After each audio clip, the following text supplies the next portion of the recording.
Hello guys, welcome to A plus Pratibha classes. आज हम बात करेंगे 26 और 27 मई 2026 के करंट अफेयर के बारे में। तो जो लोग चैनल पर नए हैं उन्हें मैं बता दूं कि हम यहां पर डेली करंट अफेयर डिस्कस करते हैं, साथ में ही आपको हर वीडियो की पीडीएफ भी एकदम फ्री में प्रोवाइड करवाते हैं। तो चलिए बिना टाइम वेस्ट के वीडियो को हम स्टार्ट करेंगे। आज का हमारा पहला क्वेश्चन क्या रहेगा? आज का पहला क्वेश्चन है, हाल ही में केंद्रीय मंत्री राजनाथ सिंह ने महाराष्ट्र के शिरडी में भारत का पहला 300 किलोमीटर रेंज वाला universal rocket launching system launch किया। उसका नाम क्या है? ए आकाश, बी सूर्यास्त्र, सी वज्र, डी त्रिशूल। हमारा सही जवाब क्या है? बी है। और बी में क्या रहेगा? सूर्यास्त्र। तो जो रॉकेट अभी लॉन्च हुआ है उसका नाम क्या है? सूर्यास्त्र। तो केंद्रीय मंत्री ने निपे ग्रुप के प्राइवेट डिफेंस मैन्युफैक्चरिंग कॉम्प्लेक्स का उद्घाटन किया और सूर्यास्त्र को हरी झंडी दिखाई। चलिए बढ़ेंगे आगे। अगला क्वेश्चन है, भारत के किस टाइगर रिजर्व में हाल ही में दुर्लभ हिमालयन ट्राइकार्बोनेट हिल टर्टल देखा गया? ए इंद्रावती टाइगर रिजर्व, बी अचानक कमर टाइगर रिजर्व, सी उदंती सीता नदी टाइगर रिजर्व और डी है गुरु घासीदास टाइगर रिजर्व। हमारा सही जवाब रहेगा सी। और सी में क्या है? उदंती सीता नदी टाइगर रिजर्व छत्तीसगढ़। ये हमारा सही जवाब होगा। विवरण देखिए थोड़ा सा। यह हिमालय क्षेत्र में पाई जाने वाली प्रजाति है जिसे मध्य भारत के जंगलों में देखा जाना एक असामान्य घटना है। नेक्स्ट बात करेंगे आगे। क्वेश्चन नंबर 3, भारत में साइबर अपराधों का मुकाबला करने के लिए राष्ट्रीय नोडल एजेंसी 14C किस केंद्रीय मंत्रालय के तहत कार्य करती है? ए इलेक्ट्रॉनिक्स और सूचना प्रौद्योगिकी मंत्रालय, बी गृह मंत्रालय, सी रक्षा मंत्रालय, डी वित्त मंत्रालय। सही जवाब है बी। और बी में क्या है? गृह मंत्रालय। तो किस केंद्रीय ये मंत्रालय के तहत कार्य करती है? तो गृह मंत्रालय के अंतर्गत कार्य करती है।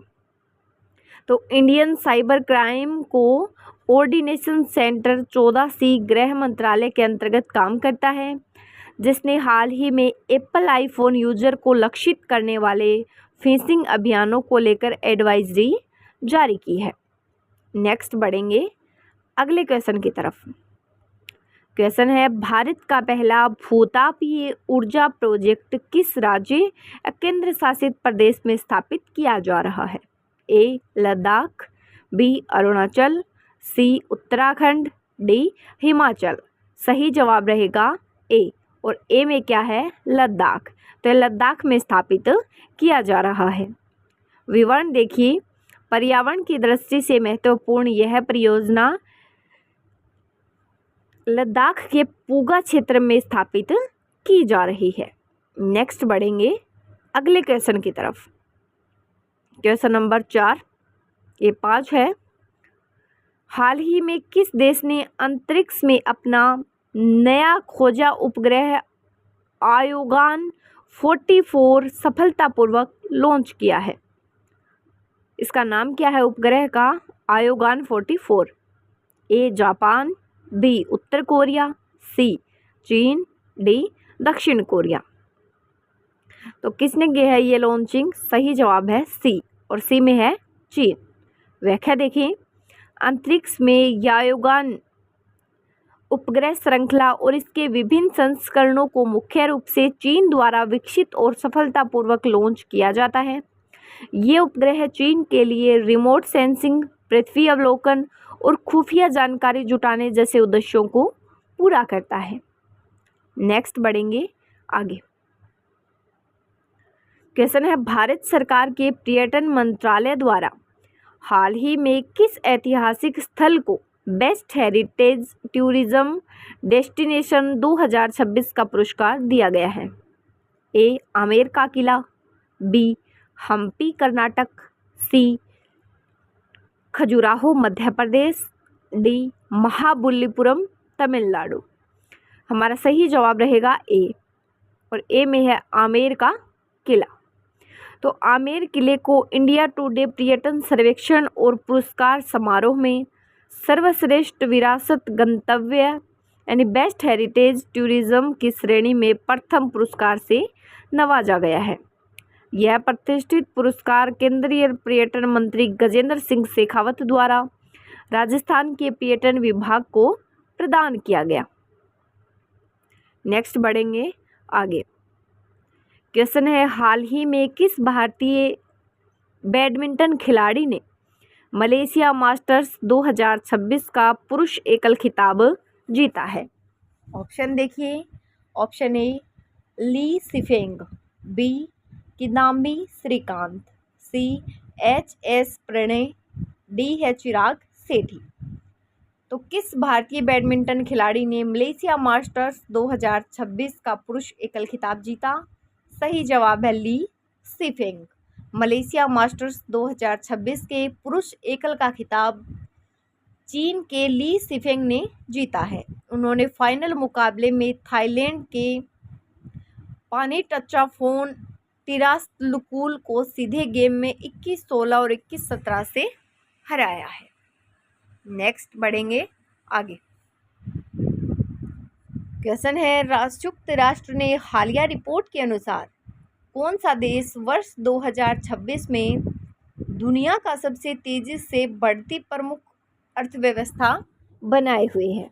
ए अमेरिका, बी चीन, सी भारत, डी जर्मनी। तो सही जवाब क्या रहेगा इसका? भारत। तो संयुक्त राष्ट्र की रिपोर्ट के अनुसार मजबूत घरेलू मांग, रणनीतिक सरकारी निवेश और सेवा क्षेत्र के दम पर भारत वर्ष 2026 में दुनिया की सबसे तेजी से बढ़ती प्रमुख अर्थव्यवस्था बनाए हुए है। चलिए बढ़ते हैं अगले क्वेश्चन की ओर। क्वेश्चन है, हाल ही में किस राज्य सरकार ने राज्य के सभी सरकारी स्कूलों में एआई लैब स्थापित करने के लिए प्रोजेक्ट विद्या की शुरुआत की है? Option A Kerala, option B Rajasthan, C Assam, D Telangana. सही जवाब है सी, कहीं कहीं तेलंगाना भी मिल जाएगा इसका आंसर आपको।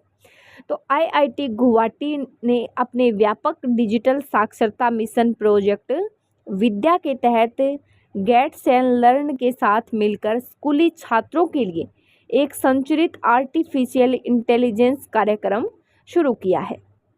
नेक्स्ट बढ़ते हैं आगे। क्वेश्चन है, हाल ही में लघु उद्योग विकास बैंक ने 2 अप्रैल को अपना कौन सा स्थापना दिवस मनाया है? ए 30वां, बी 35वां, सी 37वां, डी 40वां। हमारा सही जवाब है 37वां। सही जवाब इसका क्या रहेगा? 37वां राइट आंसर है। ये सही क्यों है विकल्प सी? तो सिडबी की स्थापना संसद के एक अधिनियम के तहत 2 अप्रैल 1990 को हुई थी। वर्ष 2026 में इसने अपने गौरवशाली सफर के 36 वर्ष पूरे कर लिए हैं और इस वर्ष इसका 37वां स्थापना दिवस कार्यक्रम आयोजित किया गया है। नेक्स्ट बढ़ते हैं आगे।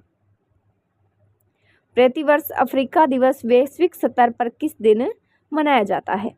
ए 24 मई, बी 25 मई, सी 26 मई, डी 27 मई। सही जवाब है बी, और बी में क्या है? 25 मई। 25 मई इसका सही जवाब है। थोड़ी सी जानकारी और लेते हैं। तो यह दिवस 1963 में अफ्रीकी एकता संगठन की स्थापना की याद में मनाया जाता है, जिसे अब अफ्रीकी संघ के रूप में जाना जाता है। इसका उद्देश्य अफ्रीकी देशों की एकता, मुक्ति और प्रगति का जश्न मनाना है। नेक्स्ट बढ़ेंगे आगे। क्वेश्चन है, हाल ही में किस राज्य की विधानसभा में समान नागरिक संहिता विधेयक पेश करने की घोषणा की गई है? ए असम, बी गुजरात, सी उत्तर प्रदेश, डी मध्य प्रदेश। इस इसका सही उत्तर क्या होगा? ए होगा। और ए में क्या है? असम। तो हाल ही में असम सरकार ने 25 मई 2024 को, मई 25 है लेकिन सन कौन सी है? 2024 है, को विधानसभा में समान नागरिक संहिता यूजीसी विधेयक 2026 पेश किया है। मुख्यमंत्री हिमंत बिस्वा शर्मा के नेतृत्व वाली सरकार ने चुनाव के दौरान किए गए अपने वादे को पूरा करते हुए यह कदम उठाया है। आगे है, देश में तकनीकी और डिजिटल साक्षरता को बढ़ावा देने के लिए किस मंत्रालय ने डिजिटल इंडिया साक्षरता मिशन 2026 शुरू किया? ए शिक्षा मंत्रालय, बी गृह मंत्रालय, सी है इलेक्ट्रॉनिक्स और सूचना प्रौद्योगिकी मंत्रालय और डी है विज्ञान और प्रौद्योगिकी मंत्रालय। तो हमारा सही जवाब रहेगा सी। और सी में क्या है? इलेक्ट्रॉनिक्स और सूचना प्रौद्योगिकी मंत्रालय, ये इसका सही जवाब है। तो डिजिटल इंडिया कार्यक्रम का समन्वय मुख्य रूप से इलेक्ट्रॉनिक्स और सूचना प्रौद्योगिकी मंत्रालय द्वारा किया जाता है। इसका प्रमुख उद्देश्य देश के नागरिकों को डिजिटल रूप से साक्षर और सशक्त बनाना है। नेक्स्ट बढ़ेंगे आगे। नेक्स्ट क्वेश्चन क्या है कि भारत सरकार द्वारा शुरू की गई पीएम सूर्य घर मुफ्त बिजली योजना का मुख्य उद्देश्य क्या है? ए ग्रामीण क्षेत्रों में मुफ्त गैस कनेक्शन देना, बी रूफटॉप सोलर के माध्यम से मुफ्त बिजली प्रदान करना, सी परमाणु ऊर्जा को बढ़ावा देना और डी देश के हर घर में मुफ्त एलईडी बल्ब बांटना। तो हमारा सही जवाब क्या है? बी है, रूफटॉप सोलर के माध्यम से मुफ्त बिजली प्रदान करना। व्याख्या देखें थोड़ी सी। तो पीएम सूर्य घर मुफ्त बिजली योजना का मुख्य उद्देश्य आम जनता को रूफटॉप सोलर के जरिए बिजली प्रदान करके उन्हें आत्मनिर्भर बनाना है। इस योजना के तहत 1 करोड़ परिवारों को हर महीने 300 यूनिट तक मुफ्त बिजली देने का लक्ष्य रखा गया है। नेक्स्ट बढ़ेंगे अगले क्वेश्चन की तरफ। क्वेश्चन नंबर 15 देखिए, हाल ही में किस बैंक ने अटल पेंशन योजना के तहत 142% नामांकन लक्ष्य हासिल करके पीएफआरडीए पुरस्कार जीता है? ए भारतीय state bank, B Karnataka Gramin bank, C Punjab national bank, D Baroda Uttar Pradesh Gramin bank. सही जवाब है कर्नाटक ग्रामीण बैंक, यानी कि बी इसका सही जवाब है। तो ग्रामीण बैंक ने अपने आवंटित लक्ष्य के मुकाबले 142% नामांकन यानी कि 2.49 लाख से अधिक खाते हासिल करते हुए यह प्रतिष्ठित सम्मान प्राप्त किया। इस बैंक को नई दिल्ली में आयोजित एपीवाई वार्षिक अभिनंदन समारोह में पेंशन फंड नियामक और विकास प्राधिकरण द्वारा राष्ट्रीय पुरस्कार से सम्मानित किया गया है। नेक्स्ट बढ़ेंगे अगले क्वेश्चन की तरफ। क्वेश्चन 16 है, वर्ष 2026 में केंद्रीय वित्त मंत्री निर्मला सीतारमण ने भारतीय लघु उद्योग विकास बैंक के किस स्थापना दिवस समारोह को संबोधित किया? ए 35वें, बी 36वें, सी 37वें और डी 40वें। सही जवाब सी, और सी में क्या है? 37वें। तो केंद्रीय वित्त मंत्री निर्मला सीतारमण ने वर्ष 2026 में भारतीय लघु उद्योग विकास बैंक के 37वें स्थापना दिवस समारोह को संबोधित किया। यह कार्यक्रम मुंबई में आयोजित किया गया था, जहां उन्होंने एमएसएमई और ग्रामीण उद्योगों को बढ़ावा देने के लिए कई नई पहलों और डिजिटल पोर्टलों का शुभारंभ किया। नेक्स्ट बढ़ेंगे आगे। क्वेश्चन है, भारत के किस पड़ोसी देश के साथ साझा सीमा पर स्थित बुक्सा टाइगर रिजर्व में बाघों को फिर से लाने की योजना की घोषणा की गई है? ए नेपाल, बी बांग्लादेश, सी म्यांमार, डी भूटान। तो सही जवाब क्या रहेगा? डी रहेगा, और डी में है भूटान। तो tiger reserve, Buxa tiger reserve Paschim Bangal में स्थित है और इसकी उत्तरी सीमा भूटान के साथ एक अंतर्राष्ट्रीय सीमा और प्राकृतिक गलियारा साझा करती है। केंद्रीय पर्यावरण मंत्रालय ने राष्ट्रीय बाघ प्राधिकरण संरक्षण के दिशा निर्देशों के तहत बुक्सा टाइगर रिजर्व में बाघों को फिर से लाने की योजना की घोषणा की है। नेक्स्ट है क्वेश्चन नंबर 18। अंतरिक्ष विभाग ने भारत के 2 नए स्पेस मैन्युफैक्चरिंग हब स्थापित करने को मंजूरी दी है। ये दोनों हब किन राज्यों में बनाए जाएंगे? ए महाराष्ट्र और कर्नाटक, बी गुजरात और तमिलनाडु, सी आंध्र प्रदेश और केरल, डी ओडिशा और तेलंगाना। तो अंतरिक्ष विभाग ने 2 नए स्पेस मैन्युफैक्चरिंग हब स्थापित करने को मंजूरी किसको दी है? गुजरात और तमिलनाडु को दी है। नेक्स्ट बढ़ेंगे अगले क्वेश्चन की तरफ। क्वेश्चन है सैन्य रसद के डिजिटलीकरण और प्रबंधन को मजबूत करने के लिए किस रक्षा बल ने क्यू फोर्स डिजिटल एप्लीकेशन को लॉन्च किया है? ए भारतीय नौसेना, बी भारतीय वायुसेना, सी भारतीय सेना और डी है भारतीय तटरक्षक बल। तो सही जवाब क्या है? सी है भारतीय सेना। भारतीय सेना ने रसद, लॉजिस्टिक और आपूर्ति प्रबंधन को सुव्यवस्थित और मजबूत करने के लिए क्यू फोर्स डिजिटल एप्लीकेशन को लॉन्च किया है। यह एकीकृत डिजिटल प्लेटफॉर्म आपूर्ति श्रृंखला, परिवहन प्रबंधन और इन्वेंट्री प्रणालियों को जोड़कर सैन्य संसाधनों की उपलब्धता को अधिक प्रभावी और तेज बनाता है। नेक्स्ट बढ़ते हैं आगे। Question number 20। हाल ही में पश्चिम अफ्रीका देश सेनेगल के राष्ट्रपति बेसिरो डियोमाए फेय ने देश के बढ़ते ऋण संकट से निपटने के लिए किसे नया प्रधानमंत्री नियुक्त किया है? ए उस्मान सोनको, बी उस्मान लो, सी है मेकी सोल और डी है अदब बियोंग्स। सही जवाब है उस्मान लो। किसे नियुक्त किया है? उस्मान लो को नियुक्त किया है। व्याख्या देखें। सेनेगल के राष्ट्रपति बासिरो डियोमाए फेय ने देश के बढ़ते ऋण संकट और आर्थिक चुनौतियों से निपटने के लिए वरिष्ठ अर्थशास्त्री उस्मान लो को नया प्रधानमंत्री नियुक्त किया है। यह नियुक्ति पूर्व प्रधानमंत्री उस्मान सोनको को पद से बर्खास्त किए जाने के कुछ दिनों बाद की गई है। इस संबंध में अधिक जानकारी द हिंदू पर भी आप देख सकते हैं। चलिए, ये तो हुई हमारी क्वेश्चन आंसर की बात। अब बात करेंगे नेक्स्ट प्रमुख घटनाओं की और ये 26 और 27 मई को जन्मे व्यक्तियों की, ये सारी चीज़ों की बात हम करने वाले हैं। सबसे पहले देखेंगे 27 मई की महत्वपूर्ण घटनाएं। देखिए 27 मई 2010 की घटना है, ध्यान से सुनना है बिल्कुल, क्योंकि पूछे जाते हैं इनसे रिलेटेड क्वेश्चन। तो भारत ने उड़ीसा के चांदीपुर में बालसोरा जिले के परमाणु तकनीक से शैल धनुष और पृथ्वी 2 मिसाइल का सफल परीक्षण किया। पृथ्वी 2 मिसाइल धरती से धरती पर मारक क्षमता वाली बैलिस्टिक मिसाइल है, जिसकी रेंज 350 किलोमीटर है, जबकि धनुष पृथ्वी मिसाइल का नौसेना संस्करण है।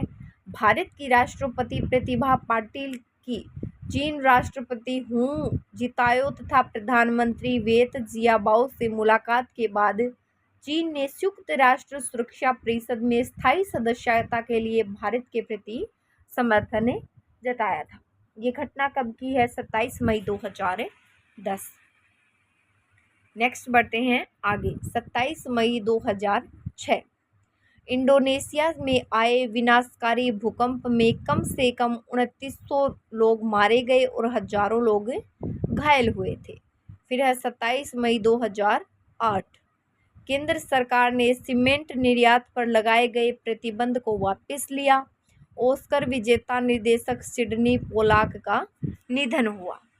नेक्स्ट और बात करते हैं 27 मई को क्या क्या घटनाएं हुई हैं।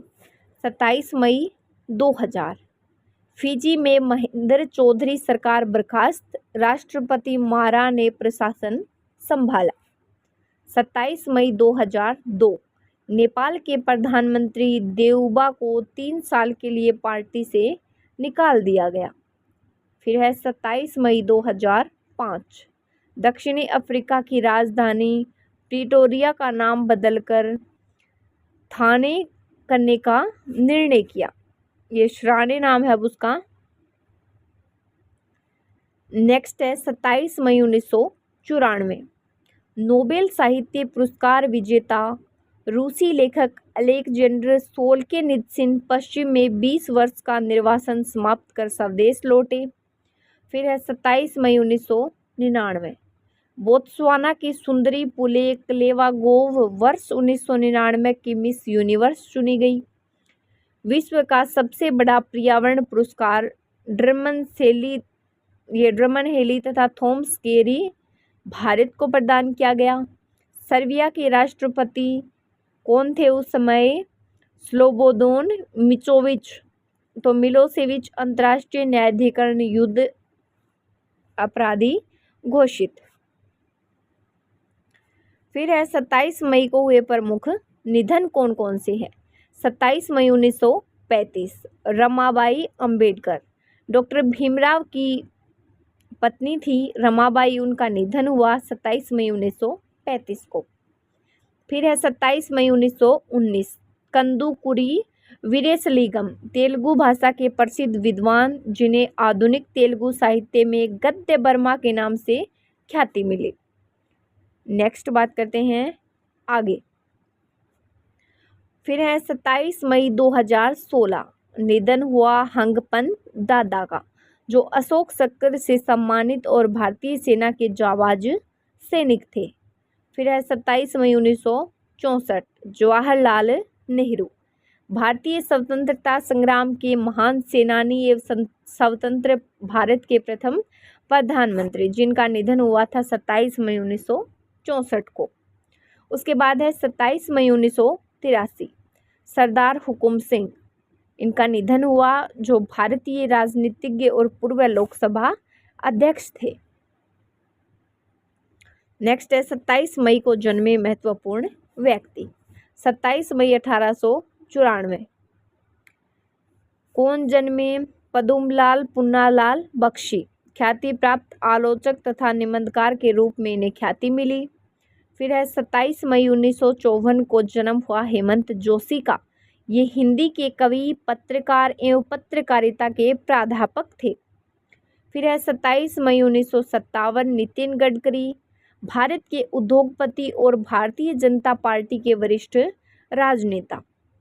फिर है 27 मई 1928 विपिन चंद्र, जो क्या थे? प्रसिद्ध इतिहासकार थे।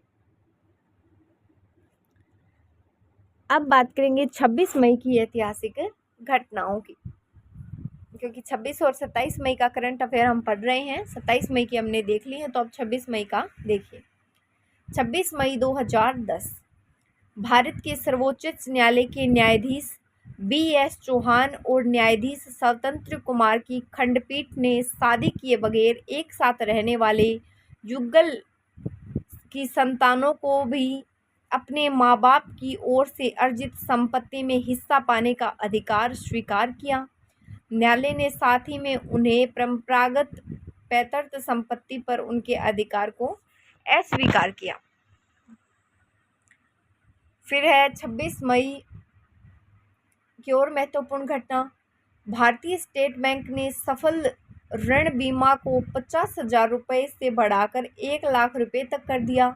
उत्तर प्रदेश सरकार ने अनाज व खाद्य तेलों की स्टॉक सीमा तय करने के संबंध में अधिसूचना जारी की। मंगल ग्रह के अध्ययन हेतु फिनिक्स यान मंगल ग्रह पर उतरा। नेपाल सरकार ने नरेश ज्ञानेंद्र के नारायण हिती महल को प्रतिबंधित क्षेत्र घोषित किया। कान फिल्म महोत्सव में फ्रांसीसी film the class entre les murs को सर्वश्रेष्ठ फिल्म का पाल्मे डी केयर पुरस्कार प्रदान किया गया। नेक्स्ट है 26 मई 2002 चीन का विमान समुद्र में गिरा और 225 लोग मारे गए। फिर है 26 मई 2006, विज्ञान जगत में एक शोध के मुताबिक एड्स का विषाणु कैमरून में पाए जाने वाले चिंपैंजियों से फैला है। फिर है 26 मई 2007, भारत और जर्मनी में मध्य रक्षा समझौता संपन्न हुआ।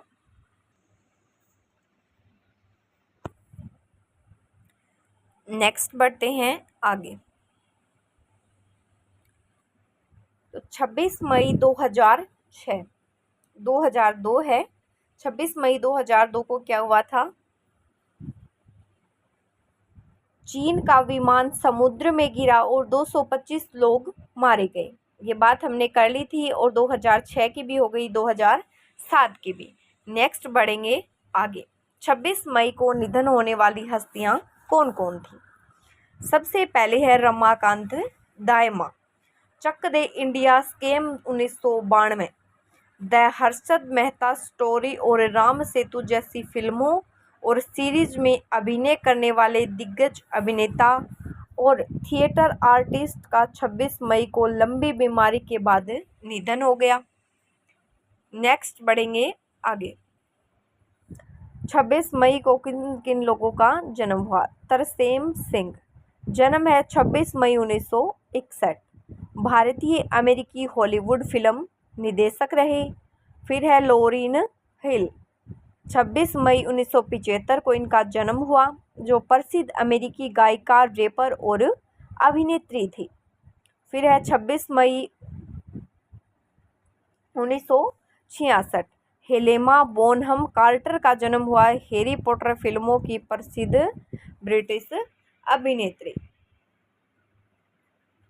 फिर है विलासराव देशमुख, 26 मई 1945, प्रमुख भारतीय राजनीतिज्ञ और महाराष्ट्र के पूर्व मुख्यमंत्री थे। फिर है 26 मई 1943, मनोरमा, जानी मानी तमिल और भारतीय हास्य अभिनेत्री। नेक्स्ट बढ़ते हैं आगे।